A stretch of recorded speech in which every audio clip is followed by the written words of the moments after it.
Queridos irmãos, queridas irmãs, então, agora esse vídeo é de número 513. Ainda no capítulo 14, Livro dos Médios, agora é o tema médios sonambúlicos, né? Então, quando fala em sonambúlicos, né, sonambulismo, muitas pessoas vem na mente dela, porque eu tinha um parente que ele era sonâmbulo, né? Ele levantava à noite e saía, ia na geladeira, comia bolo, tomava refrigerante. É sonambulismo legal esse, porque a pessoa faz dieta durante o dia para emagrecer, mas à noite o bicho vai na geladeira e come caloria, né? Aí as pessoas, né, usa aqueles termos também assim, uns falam assim, mas por que você não acorda? Não, não pode acordar essas pessoas sonâmbulas, porque senão elas morrem. Não tem nada a ver isso. E outra, médios sonambúlicos, com sonambulismo, esse sonambulismo que aqui da Terra aqui não tem nada a ver. À luz da doutrina espírita é uma coisa, esse outro aí é transtorno. É transtorno neurológico, é transtorno obsessivo. Nós já dissemos isso em outro tema lá atrás. Então, transtorno neurológico. Você tem um parente que é sonâmbulo? Tem. Então, leva ele no psiquiatra. Leve no psiquiatra. Você entendeu? O psiquiatra precisa tratar ele, precisa cuidar do cérebro dele, porque leva ele a uma casa espírita séria. Entendeu? Porque tem alguma coisa aí neurológica, fisiológica, né, que precisa ser tratada. Não tem nada a ver com a luz da doutrina. Olha só para você ver, ó. Então, médiuns sonambúlicos. Pode considerar-se o sonambulismo uma variedade da faculdade mediúnica. Olha só para você ver. Então, quando eu falo aqui, às vezes a pessoa pensa assim, tá falando besteira. Ora, então, como se diz o ditado, vai discutir com Kardec. Que eu não estou falando nada além do que está aqui, mas acrescentar algumas coisas que as pessoas desconhecem. Pode considerar-se o sonambulismo uma variedade da faculdade mediúnica. O sonambulismo não é esse que a pessoa levanta à noite e vai comer, não. Entendeu? Ou melhor, são duas ordens de fenômenos que frequentemente se acham reunidos. O sonâmbulo age sob a influência do seu próprio espírito. Olha só para você ver, tá vendo? O sonâmbulo, o médio sonâmbulo. O médium. Não é a pessoa em casa. Que não tem nada a ver. O médio sonâmbulo age sob a influência do seu próprio espírito. Ou melhor, o sonâmbulo age sob a influência do seu próprio espírito. Ó, é sua alma que, nos momentos de emancipação,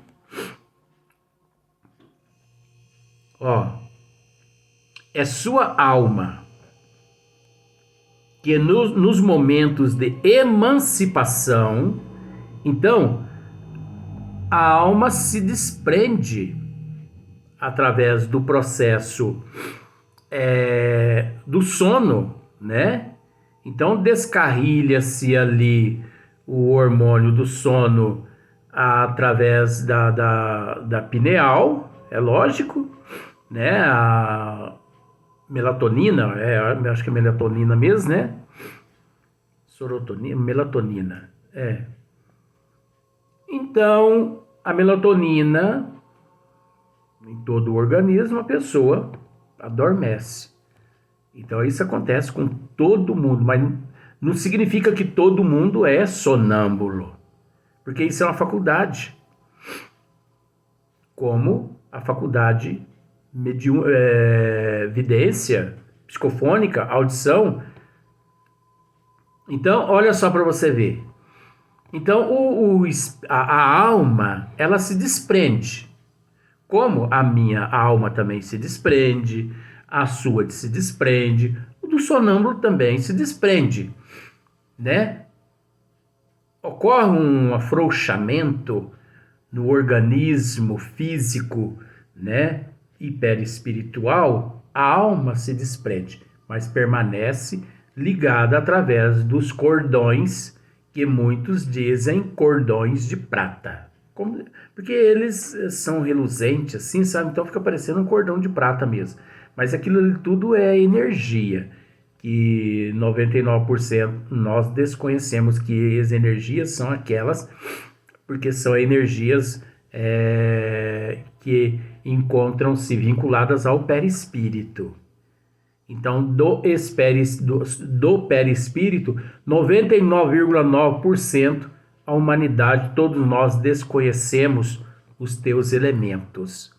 Então, por isso que ousaram a dizer, usando esse nome, né, cordão de prata. Então, aquilo nada mais é do que energia perispiritual.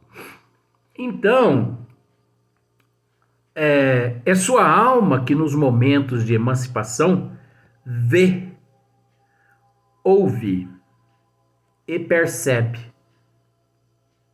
fora dos limites dos sentidos. O professor Eurípides Barçanufo, ele era dotado dessa faculdade sonambúlica. Ele era dotado. Milhares de vezes ele colocava o seu corpo, né? Ele se sentava, colocava o seu corpo bem acomodado, ele se acomodava bem assim numa poltrona, numa cadeira, e ali, através desse processo sonambúlico, ele se desprendia, a sua alma se desprendia do corpo físico e ele se via fora do corpo físico com uma nitidez tão grande que ele descrevia tudo que via a sua secretária na época, Maria da Cruz, e também Tia Amália, né?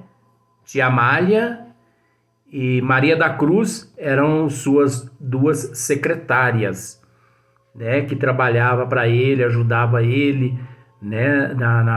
Em todos os departamentos espírita, em sacramento, elas que eram a secretária dele.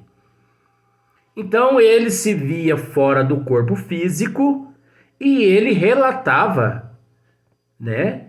Usando, é lógico, as cordas vocais do corpo físico, mas num processo de inconsciência total, porque é o processo sonambúlico, né?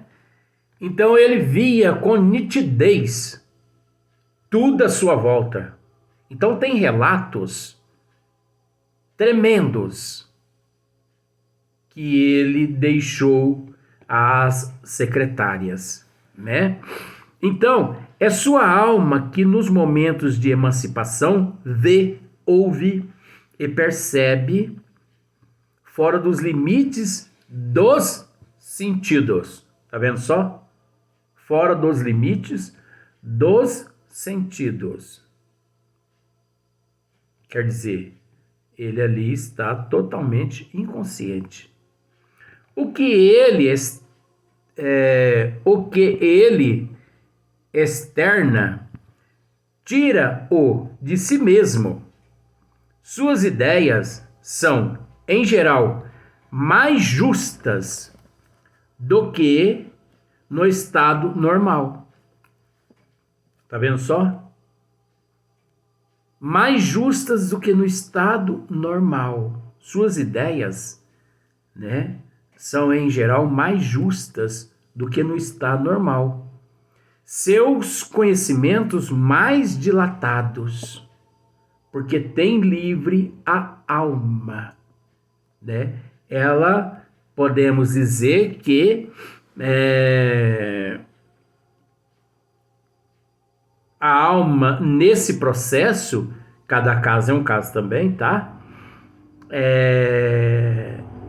A alma, nesse processo, relatando, e o que ela vê, quase não há interferência de segundos e terceiros, porque a alma é quem está vendo e relatando. Por isso que é relativo. Por isso que é complexo. Por isso que cada caso é um caso. Você entendeu? Porque esse processo também encontra-se na desigualdade. Tudo encontra-se na desigualdade. Nós temos que entender isso. Mas leva-se em consideração que os seus conhecimentos mais dilatados, porque tem livre a alma. Numa palavra, ele vive antecipadamente a vida dos espíritos. É óbvio, a vida dos espíritos que já se emanciparam-se do corpo físico, que já se emanciparam aqui da Terra. Nós temos que esclarecer isso. Porque existe bilhões de espíritos na erraticidade que ainda não se emanciparam-se aqui da Terra. Ainda estão presos ao materialismo, presos a bens materiais, presos a familiares, presos a vícios de todas as espécies, né? Presos à porta larga, presos a sentimentos negativos. Então, olha só para você ver. Não é porque a pessoa desencarnou que nós costumamos usar um termo aqui.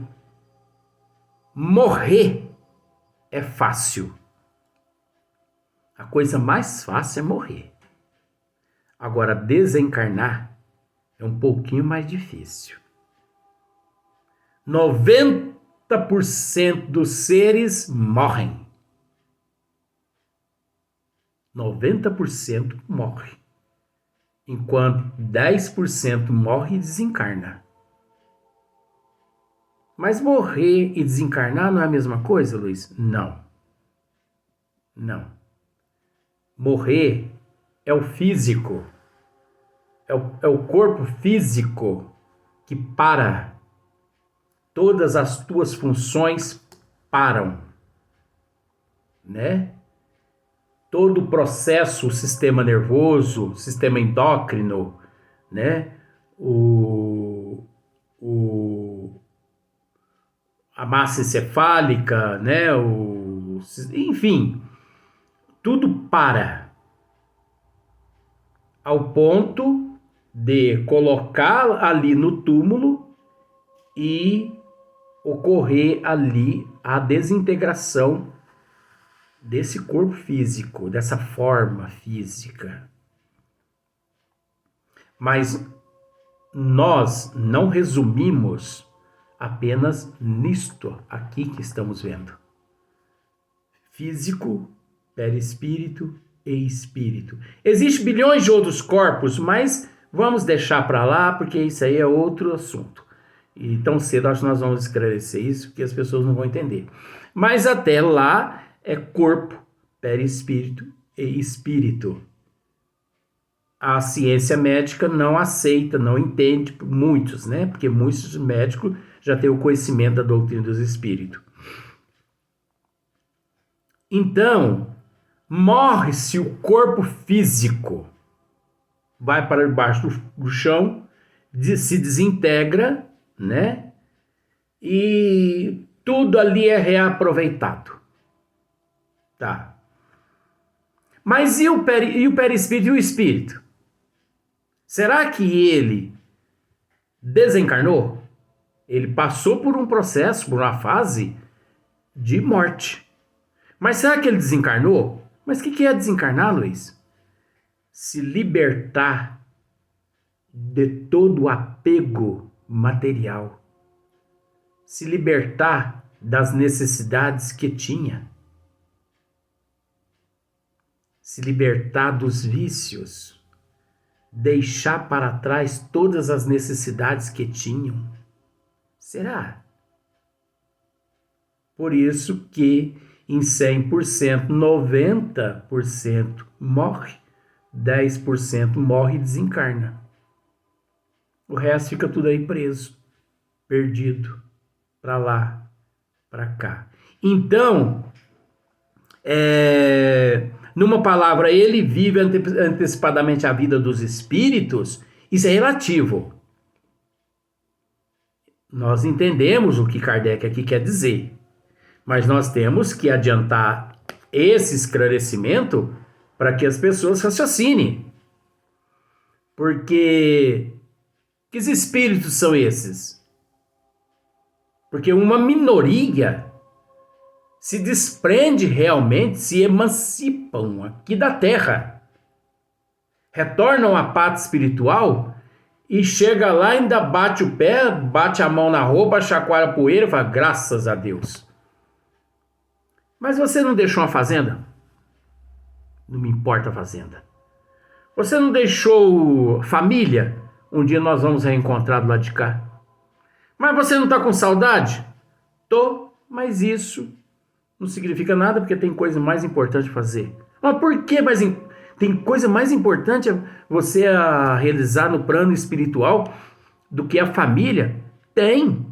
Eu tenho que continuar ciente do lado de cá de que existe a família cósmica universal, que um dia essa família lá do corpo físico vai retornar à pátria espiritual e todas vão se juntar. Agora, não é porque eu tenho família lá na Terra que elas encontram-se distante da família universal. Ora, a família universal é tanto a família que encontra-se no corpo físico quanto a família que encontra no plano espiritual.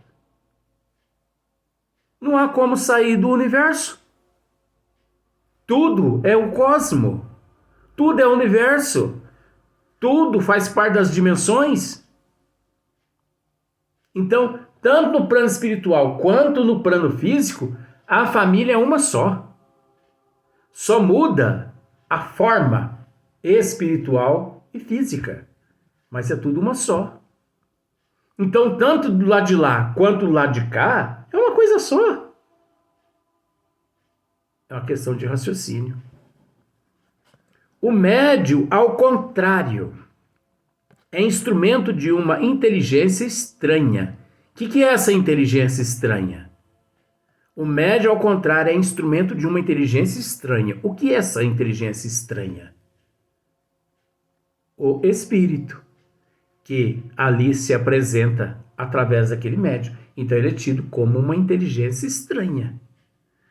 Por exemplo, o médico, quando opera um paciente, né? E que ele esquece lá dentro um bisturi, vamos por esse lado. Aquele bisturi não é tido como um corpo estranho dentro do organismo, dentro do corpo físico do médico, do paciente? Pois bem, uma bactéria, um vírus, não é tido pelo o sistema imunológico do corpo físico como um corpo estranho? É a mesma coisa. O espírito é tido ali como uma inteligência estranha, né? É passivo.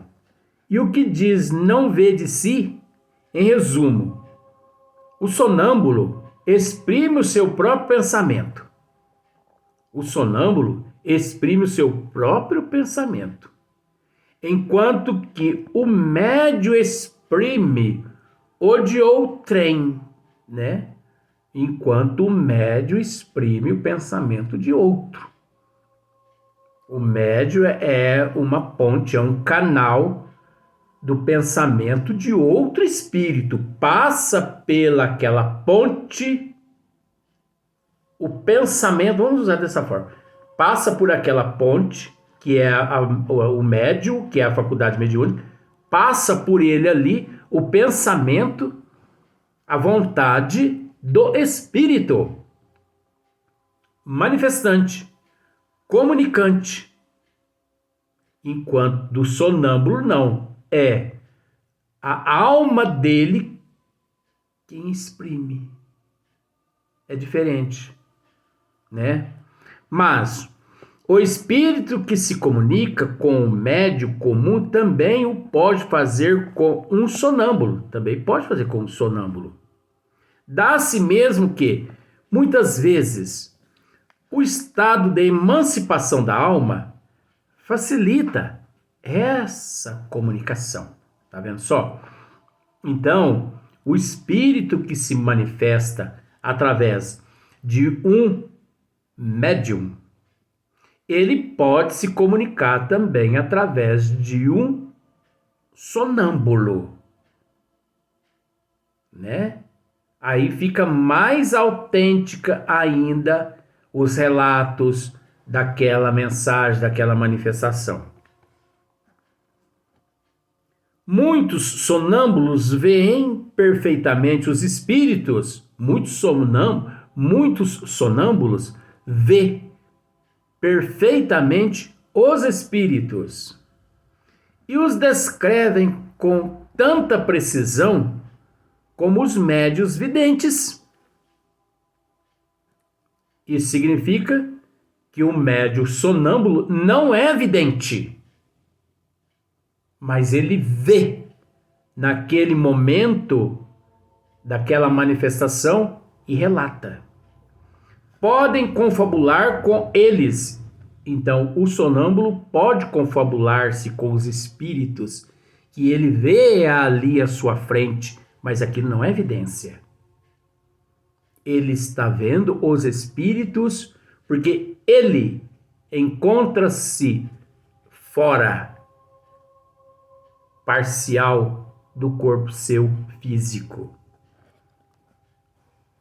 E transmitir-nos seus pensamentos. Então, olha só para você ver. Com ele e transmitir-nos seus pensamentos.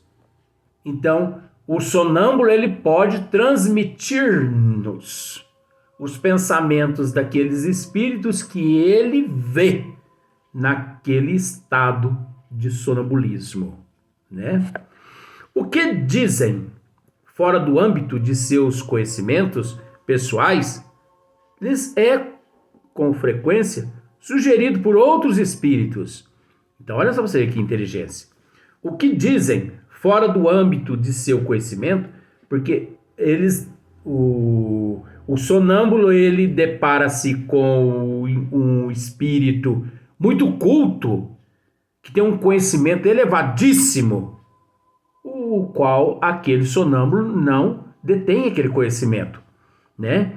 Então, o que dizem fora do âmbito de seu conhecimento pessoais, lhes é com frequência sugerido por outros espíritos, é sugerido por aquele espírito culto. Aqui está um exemplo notável em que a dupla ação do espírito sonâmbulo e de outro espírito se revela e de modo inequívoco. Então, a questão de número 173, Kardec vai nos apresentar uma história de um rapaz de 14 a 15 anos que era sonâmbulo e que passava por todo esse processo. Então ele tinha essa faculdade, esse processo magnífico, autêntico demais. Mas isso é no próximo vídeo, né?